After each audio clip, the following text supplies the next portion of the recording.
কালকে ধুরন্ধর দেখে ফিরেছি। রাত্রিবেলায় যখন পড়ছি তখন বরফ পড়ছে।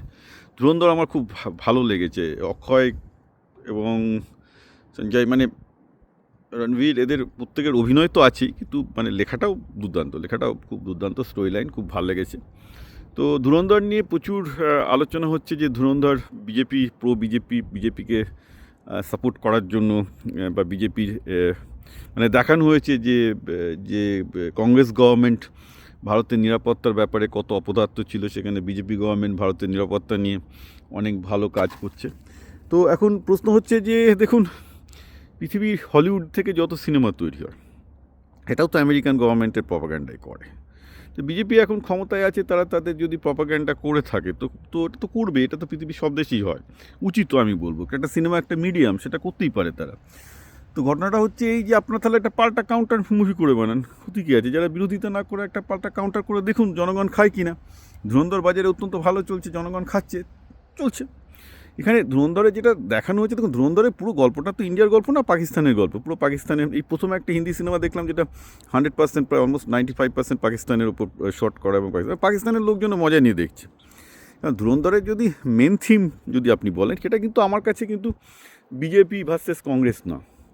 আমি যদি ওভারঅল পিকচারটা দেখেন ধুরন্ধর যেটা দেখাচ্ছে যে গণতান্ত্রিক যে সিস্টেম, যেটা আমি নিজেই তো বারবার করে বলে আসছি ধুরন্ধরের থিমকে, যে একটা ডেমোক্রেটিক সিস্টেম মানুষের নিরাপত্তার জন্য খুব ক্ষতিকর।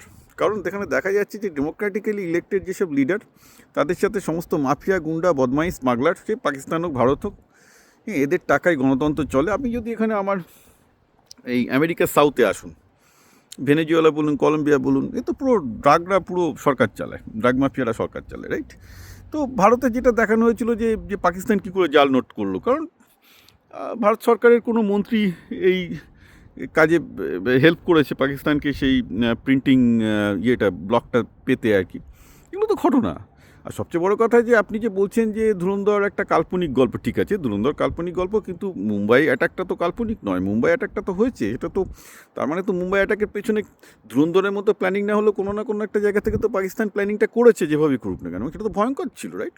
মুম্বাইয়ের ঘটনা নিশ্চয়ই আপনারা ভুলে যাননি, মুম্বাইয়ে সেই 26/11 ঘটনা আপনারা ভুলে যাননি। তার মানে একটা ভয়ঙ্কর একটা প্ল্যানিং আছে। আর সেই প্ল্যানিং, মুম্বাইয়ের ঘটনা যে ভবিষ্যতে ঘটবে না, আপনার কার বাপের সাধ্য আছে বলা যে মুম্বাইয়ের ঘটনার ভবিষ্যতে ঘটবে না? সুতরাং পাকিস্তানে প্ল্যানিং চলছে কেন? তারপরে তো এই যে আমাদের কাশ্মীরে একের পর এক টেররিস্ট অ্যাটাক হচ্ছে, কী করে হচ্ছে? প্ল্যানিং তো আছে, প্ল্যানিং ছাড়া তো কোনো অ্যাটাক হয় না, রাইট? মানে তার পেছনে টাকা আছে, লোকজন আছে। আর সেটাকে নিয়ে যদি কেউ গল্প তৈরি করে, ভুল কেন হবে? লোকের বোঝা উচিত যে ক্ষমতার উচ্চে যারা পৌঁছায় সেটা একটা নৃশংসতার খেলা। আপনি ভারত, আমেরিকা, পৃথিবী, পাকিস্তান, বাংলাদেশ যাই বলুন না কেন, ক্ষমতা এমন একটা জিনিস, সেটা মানুষকে এত নোংরা করে, মানুষ ক্ষমতার জন্য নৃশংস হয়ে যায়। ক্ষমতা একটা পাগলামো, একটা হিরোইনের থেকেও মারাত্মক ড্রাগ। যদি আপনি ধুরন্ধর থেকে কোনো মেসেজ নিতে যান, যদিও বলা ভুল যে বলিউডের কোনো সিনেমা থেকে কোনো মেসেজ নেওয়ার মানে হয় না, কিন্তু ফ্যাক্ট হচ্ছে যে হোয়াট এভার দে হ্যাভ শোন, যে ক্ষমতার যে খেলাটা চলে, সে পাকিস্তানেই চলুক, ভারতেই চলুক, তার ক্যাজুয়ালিটি কিন্তু হচ্ছে সাধারণ মানুষ।